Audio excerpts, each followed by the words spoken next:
seem to have any behavioral problems with that. They don't life, they don't harm other people. But this narrow window of, for lack of better terms, of mass shooters tend to go into these chat rooms, tend to go, play Call of Duty, whatever you might want to go to. That's very violent. They start talking in chat rooms about, isn't it cool, you scored X, I scored Y, what it would be like to actually kill a person.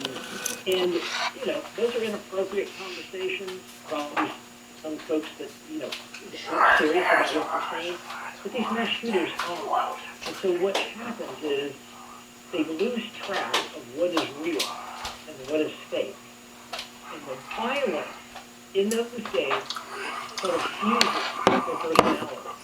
And then violence is really the answer for them. And so they decide at some point they're going to commit a mass shooting. Keep in mind, most of these mass shooters, I think this holds true in Highland Park, a lot of isolation, a lot of time online, which further distorts your thinking. So I don't want to also overemphasize that video games and going online turn you into a violent person. But I do want to be clear that it does facilitate folks that are so inclined to commit a mass shooting. Well, I guess that's my follow-up question. These online games, these Discord forums where people talk about the online games. I'm going to throw in the online communities where people like to talk about firearms as well. Is it that it's not inherent in the thing that it's going to make somebody a killer? It's that if the wrong person with certain predispositions gets in there, it's going to activate or amplify the proclivities they already have inside them. That is correct. And it's kind of like when you go to a movie and you watch Top Gun, or you watch some movie that's got violence in it. It's entertainment to you and I, and obviously the masses. But it's not entertainment, some of those things, to somebody who's thinking about harming others. Now, you have to throw in some other variables here, because people who go up this violent route of mass shooting, they feel isolated, they feel alone, they feel like they don't get any attention, they're angry at the world, sometimes they're angry at specific things. We still don't know this about Highland Park. What was the hot button issue as to why he picked Highland Park? And maybe we'll hear that down the road. But the point being, it represented something to him. And by going there and annihilating people, he feels like, it was just the right thing to do. Now, keep in mind, you'd have to have no emotions, no feelings, and from his vantage point, he's not actually shooting human beings. He's shooting people that he's angry with, collectively. Obviously, he doesn't know anybody that he's shooting. All this is totally irrational. But that's what goes on in the mind of these shooters. So speak for a minute or two about this. Sometimes people, they commit a terrible act of violence, and then they either kill themselves or they die in a confrontation with law enforcement, and usually they're instigating the use of the deadly force on the part of the cops. So here, this is the kind of person who did this despicable thing and then took off and drove around, apparently, according to his own words, thought about maybe doing something like that again in Madison.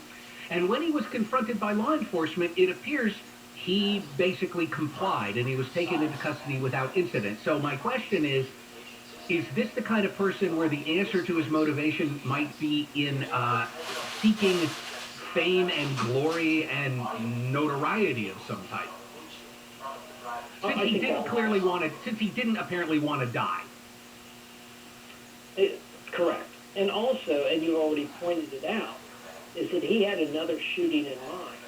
According to the police, he drove to Madison, Wisconsin, which isn't that far away, went to some outdoor event, obviously it's the 4th of July, had another weapon with him, and several rounds of ammunition, and decided for whatever reason not to launch that shooting. And then comes back, and then, as you pointed out, basically gives up. So they're, they tend not to do that. I mean, most of these mass shooters shoot themselves or make the police kill them. However, there is a percentage. Think Nicholas Cruz, Parkland. He commits a shooting, drops the weapon, and walks out with all these fleeing students trying to get away from the shooters, and is found a mile or two away from school walking on a road, and immediately gives up, and obviously he's going through the trial process. So the problem is, you could, in theory, stop some of these from happening if there were no video games and no online communities, except then how do you do that?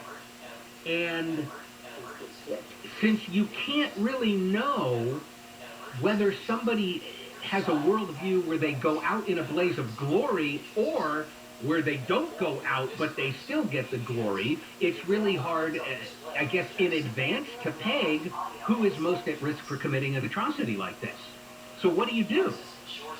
Well, yes and no. I mean, if you have all of the variables, and he had, obviously, several of them, but with the caveat that you would have every one of these variables, I think it was to your point, and not commit a mass shooting. And so it's a real difficult place for law enforcement to be. When they have information, when, let's say, for example, that Sunday night, Saturday morning of last weekend, the police heard through somebody who interacted with this kid online saying, hey, this kid's about to really go launch. We don't know exactly where, or we may generally know where it is. And they go and confront him. And maybe have justification to seize weapons, maybe have justification to arrest them. But, you know, that's not a system that's adequate, because you're at the mercy of people letting you know. Like happened in Richmond, Virginia in the last few days. They were called in advance, and they apparently stopped the mass shooting from occurring. So it's, you know, it's a tough place. If you banned violent video games, if you do nothing about the proliferation of weapons, and again, I want to be clear about this. I'm not talking about that, you know, that people shouldn't have weapons or access to weapons, because that's the history of this country. But if you're going to have, you know, 20 million plus AR-15 type weapons and more handguns than we have people, we're just going to have more violence. You know, no judgment here. It's just a reality. All right, Brad, you are going to be hosting for 4 hours from 10 to 2 in for Gary and Shannon today and tomorrow. So we will finally have the benefit of your experience and your wisdom beyond these relatively short segments that we get together. And look forward to listening to you in about 2.5 hours here on KFI. Thank you. Sounds great. Great right. topic. Brad Garrett, he will be back at 10 in for Gary and Shannon. Let's get some news from Jennifer Jones-Lee, and then drug courts. Are they a failure? Yes. Is it their fault, though? Maybe not. This is KFI AM 640, live everywhere on the iHeart app. Here's Jennifer Jones-Lee, live from the KFI 24-hour newsroom. A man's been held for allegedly posing as a cop to kidnap a boy he hit with his truck in Panorama City. Police say the man flashed a badge and told the boy to get in the truck yesterday morning. A witness followed them and called police. LAPD Deputy Chief Alan Hamilton says it was a close call. Still don't think he had good intentions. I think this could have ended a very different way had our officers not located the individual. Officers took him into custody in North Hills. The boy was treated at the hospital and is okay. A man's been arrested during a raid on an illegal weapons operation in Palmdale. LA County Sheriff's deputies got more than 90 illegal ghost guns with approximately 1,000 rounds of ammunition, high-capacity magazines, and narcotics last night. Authorities say the man they arrested is a convicted felon. The average price of a gallon of regular gas in LA County has dropped for the 23rd consecutive day, decreasing 2.8 cents to $6.24. The average price is 9.1 cents less than a week ago, but $1.90 more than it was a year ago. In OC, the average price has also decreased for the 23rd consecutive day, dropping 2.9 cents to $6.14 a gallon. Derek Chauvin will learn his sentence for federal civil rights violations in the murder of George Floyd. A plea deal is in place that will extend the former Minneapolis police officer's time behind bars while shifting him to possibly more favorable conditions in a federal prison. It calls for 20 to 25 years in prison, but the final decision is up to the judge. Here's SoCal weather from KFI. We've got a warming trend really starting today.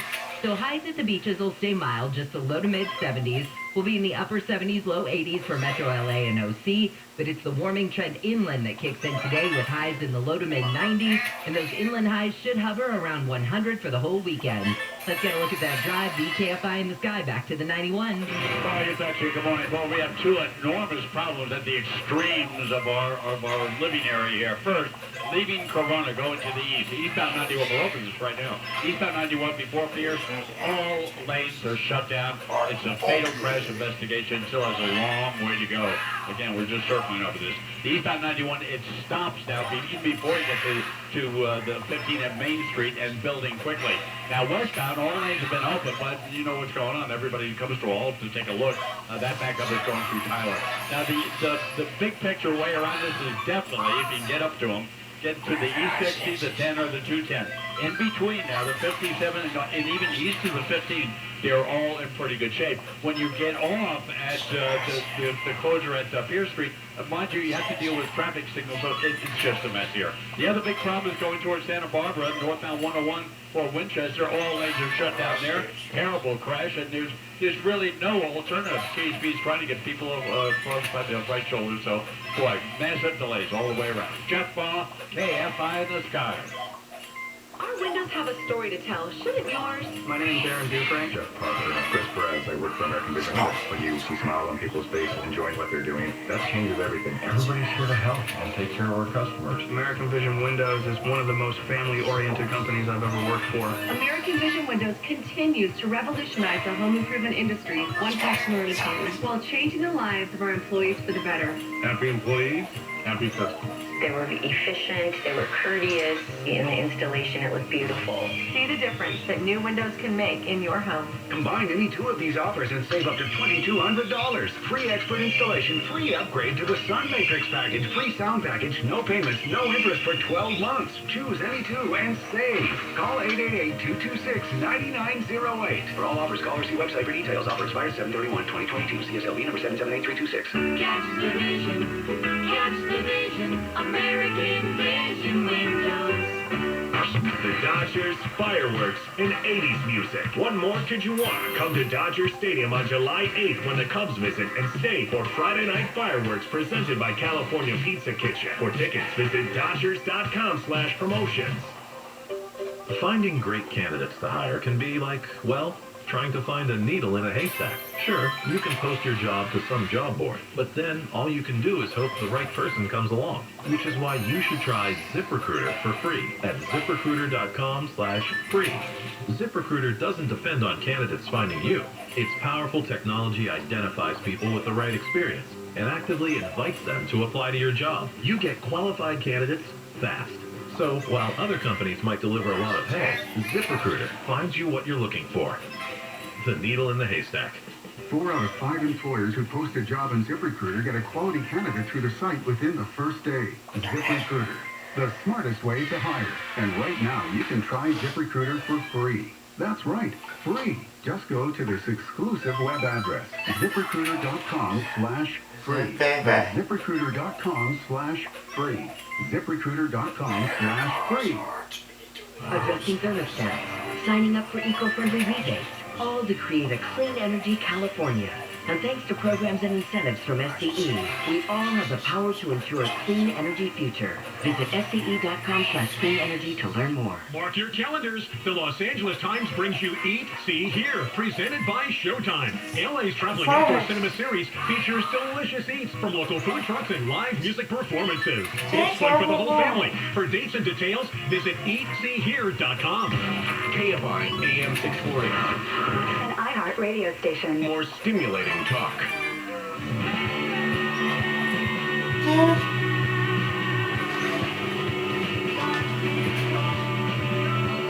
KFI AM FM 640 live everywhere on the iHeart app. This is the Bill Handel Show. Bill back from his vacation on Monday. Some of the top stories we're following for you. Boris Johnson says goodbye as the Prime Minister of the UK. He has resigned, although it's effective as soon as they replace him. Either with a permanent replacement, which would require them to choose a new leader for the Conservative Party, or with some interim person, which it looks like they might do because they don't want him hanging around too much longer.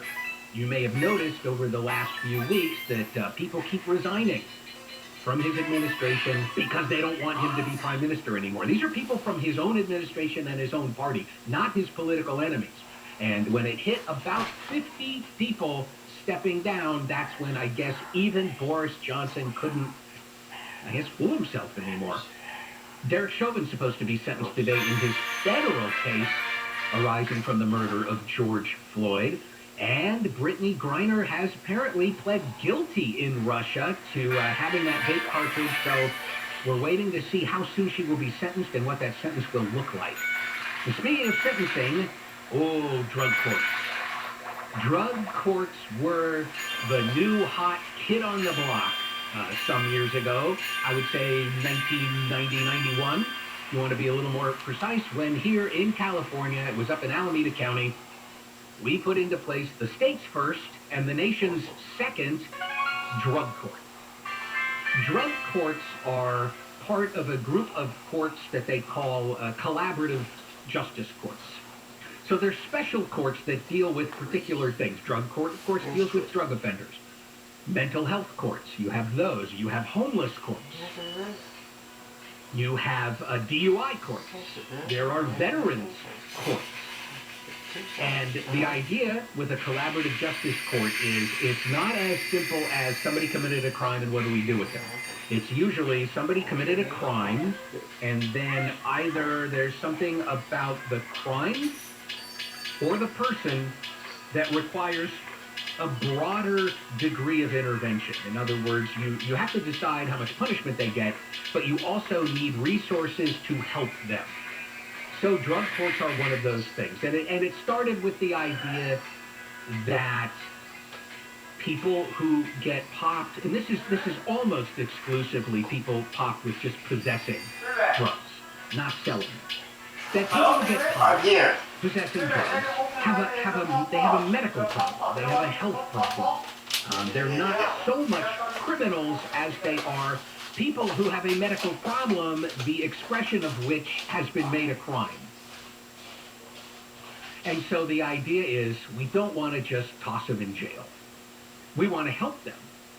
And so the way drug court usually work is you get accepted into the program, you do plead guilty, and then it's kind of like a diversion, except you've admitted that you're guilty. And then you have to adhere to certain requirements for a specified period of time, including usually treatment. A lot of times there's job training that you have to do. If you get through that program, you graduate from that program, and the criminal charge is dismissed. So it's a longer, more involved version of going to traffic school, and that way you don't get the points on your driving record. And so, started back in 91, grew pretty quickly. 6 or 7 years later, there were drug courts in 34 counties here in California, and the state was spending about $4 million a year, which isn't that a quaint number? I mean, it was all the way back in 1998 and maybe in 1998. $4 million was formidable, but from today's perspective, to hear that they were spending $4 million a year in California on drug courts seems almost cute. Anyway, they grew, they were being used, and research shows that they work. Nothing works 100%, but recidivism went down after drug courts were implemented. Great. It's almost like, hey, we found not really a full solution, but we found a really good optimum way of dealing with a particular problem. Yes, maybe we can worry about other things. And then comes Prop 47. In 2014, California voted yes Prop 47. And what did Prop 47 do, amongst other things? Prop 47 reduced significantly the potential penalties for drug possession. Y'all voted for it, and that's what it did. And I don't know if anybody was thinking about how that would affect the use of the drug courts, but what happened is use of the drug courts cratered. Between 2014 and 2018, participation in drug courts down 67%. Why? Because if you're worried that you could even go to prison, not county jail, you might be motivated to go to a drug court program and behave yourself during your time there.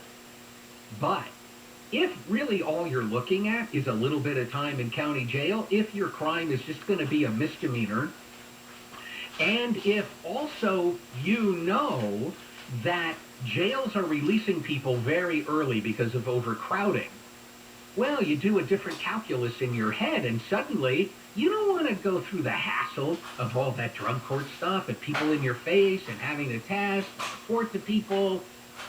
I'll just do my time because it's not that bad. And that's what started to happen. People would say, drug court or just plead guilty and take my lumps. They took their lumps. And so participation continued to decline. And depending on what county you're in California, drug court use is down as much as 85 to 90%, meaning we're not getting any of the benefits, really, as a society of these drug courts because almost nobody's going into them. So what they did up in Yolo County, they had their participation go down by, I think, 85, 86%. And so what they said is, all right, we're not going to send anybody to drug court. We're not going to have drug court. We're just going to take people who are caught with drugs and we're going to send them right to the county health department. We're going to see what happens if we treat drug use as purely a health problem. A lot of people, they like that idea. It's not a criminal problem. It's a health problem. So they did it. And guess what happened? Almost nobody did what they were supposed to do.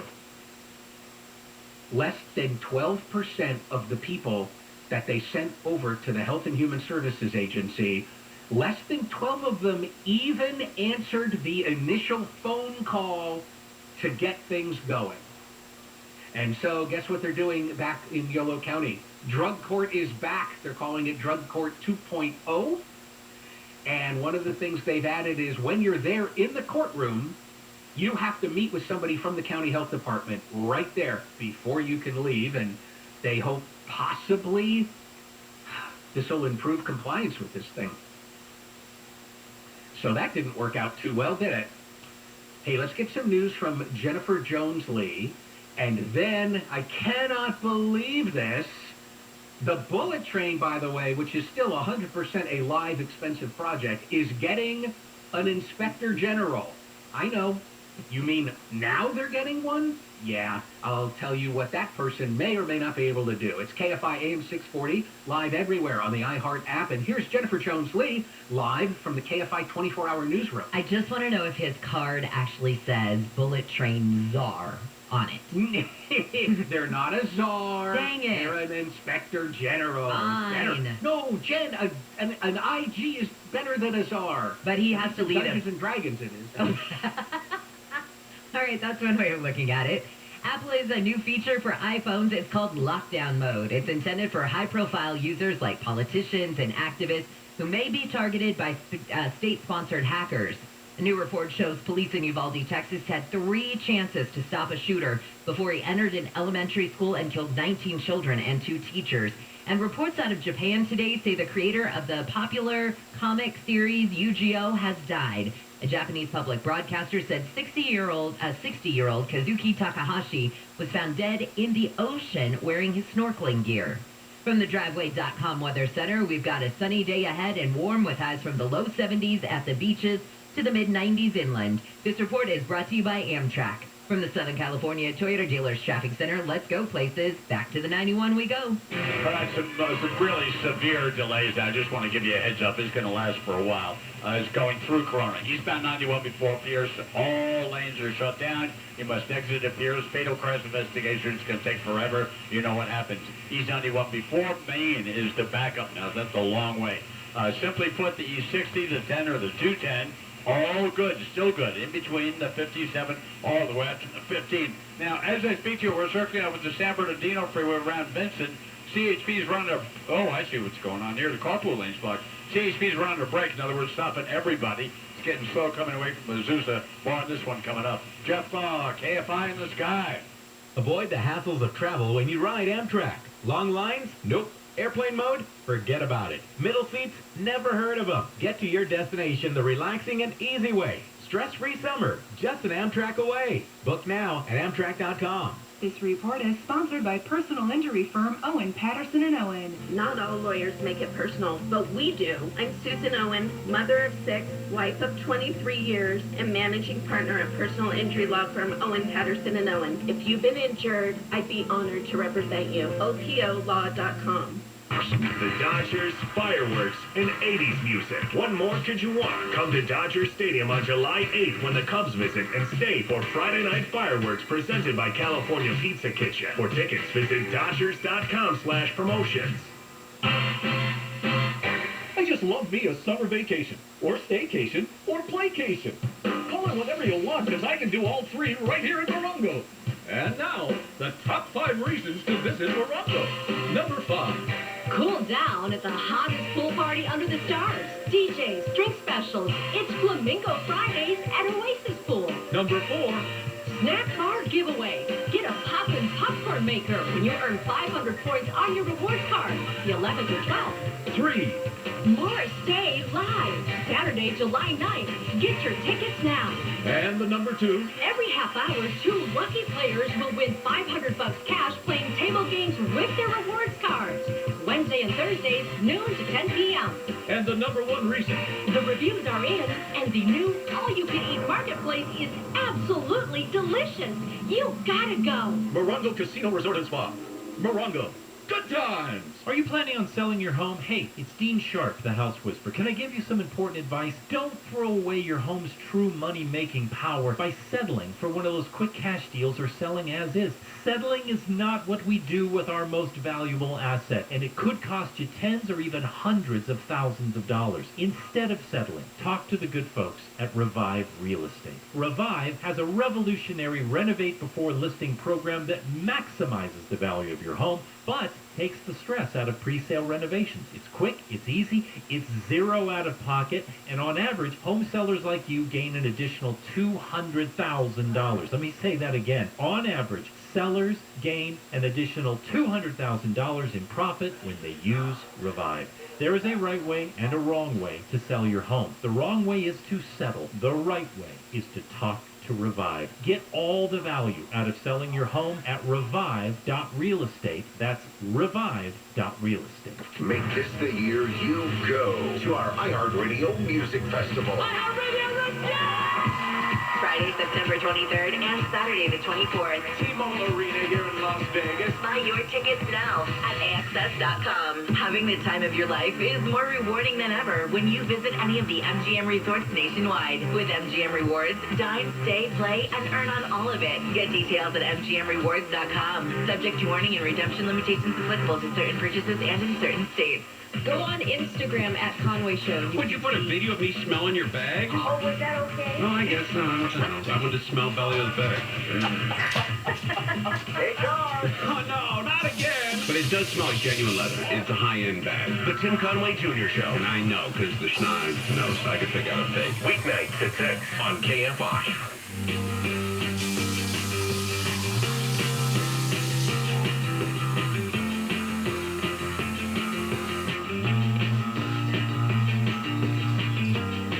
KFI AM 640 live everywhere on the iHeart app. Bill Handel's show. Bill back from vacation on Monday. And one of the top stories that we are following for you is WNBA star Brittany Griner has apparently pled guilty in Russia to possessing that vape cartridge. and that she said she acted unintentionally. She was packing in haste and didn't mean on purpose to put it in her luggage. She of course has to use an interpreter to communicate with the court. She's been customs suspended over that. So now what we're waiting for is, do they sentence her right away? That's the first question. Or do they put it off, go through a whole another round of court hearings about what should happen to her? And when they do ultimately sentence her, do they slam her? Do they let her go with time served as some sort of a gesture to the world? We'll have to wait and see. Maybe we won't have to wait that long. I know Jennifer Jones-Lee is paying careful attention to this, so the moment anything about a sentence for Brittany Griner comes across, we will have it for you. Well, we got a new sheriff in town. Okay, it's not a sheriff, and it's not a town.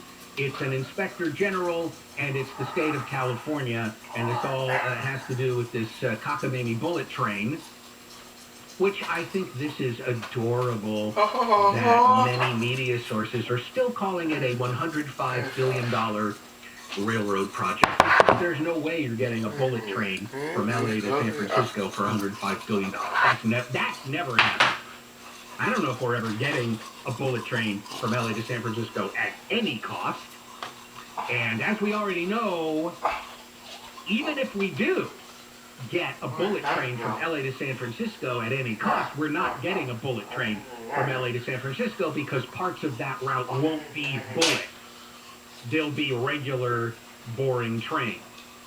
But in any event, I don't think I need to harangue you too much about the long, tortured history of this bullet train project. This has been going on for a decade now. And we still don't have any completed segment of it. So it's been plagued with problems right from the get-go. And it's every kind of problem. Not one problem like, hey, this is going to cost more than we thought. Scheduling problems, technical problems, regulation problems, problems with the personnel, legal problems, lawsuits, everything, almost everything about it had a problem. And it's looking like there was one group that saw all of this coming and that spoke the truth way back in 2012. The Legislative Analyst Office said, do not appropriate any money to start building this thing because this California High-Speed Rail Authority, they're not ready. And if you start trying to build something now, it's going to be a debacle. Don't do it. And Jerry Brown was the governor then, and he's like, I don't care what you say. Come on, guys in Sacramento, give them the money to start building this thing. And he won, and we lost. And it looks like the Legislative Analyst Office was correct. And anyone can tell you that job one, if you're going to do a project like this, this is not even widening the 405. And that was an amazingly complicated project. This is many magnitudes more complicated than that. If you're going to embark on something like this, you must have a financing plan in place for this project. You can't say, well, we'll start with a little bit of money and get going, and then we'll figure out how to pay to finish it. You can't do it. But they did it. And in fact, I don't think they have a proper, complete, secure financing plan right now, as I'm speaking to you, July 7th, 2022. But they're still trying to do it. So, what do you do when you started something and it is not working out, but you just can't bring yourself or won't bring yourself to stop it, to put a stop to it? What do? You do a Band-Aid, basically, which is what this might be. Although, if I sound cynical about it, wait, because there is a ray of hope here. What do? You appoint an inspector general just for the high-speed rail project. Wow. You'd kind of think there would already have been, right at the beginning, some office that had full oversight over such a project, but apparently not. In fact, Helen Kirstein is on the Legislative Analyst Office staff. Hello, the people who were right. And she's also kind of an expert on what's going on with this bullet train project. And she said, this is a level of oversight we have never had before. Wow, 10 years later, finally. Here's what this Inspector General will have. Full access to every record in the project. Everything. All the paperwork, all the communications, the whole thing. The authority to review contracts. The authority, this is kind of a big one, the authority to change orders. And they can subpoena witnesses and records. And